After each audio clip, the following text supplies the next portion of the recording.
Kinwestiyon ng kampo ni dating Senador Bongbong Marcos ang mga datos na nakuha sa mga SD card mula sa mga hindi nagamit na vote counting machines.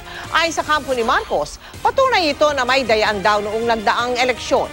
Paano raw kasi magkakaroon ng datos ng mga SD card gayong hindi naman nagamit ang mga VCM na pinaglagyan sa mga ito? Nakuha mga datos sa 13 SD card sa pagpapatuloy ng decrypting process ng COMELEC sa mga VCM kaugnay ng electoral protest na inihain ni Marcos. Hindi pa malinaw kung ano ang mga datos na ito. Ang kampo naman ni Vice President Leni Robredo muling nanindigan na walang basihan ang sinasabing dayaan na mapapatunayan daw sa pag-verify sa mga balota. Encrypted pa raw ang mga datos na nakuha sa mga SD card, kaya hindi ito kayang intindihin ng ordinaryong tao. Hindi rin naman daw kasali ang mga hindi nagamit na VCM sa pinoprotesta ni Marcos, kaya hindi raw ito pwedeng gamiting basihan ng anumang ebidensya. Hindi rin daw dapat impluwensyahan ni Marcos ang Korte Suprema na siyang umuupong Presidential Electoral Tribunal.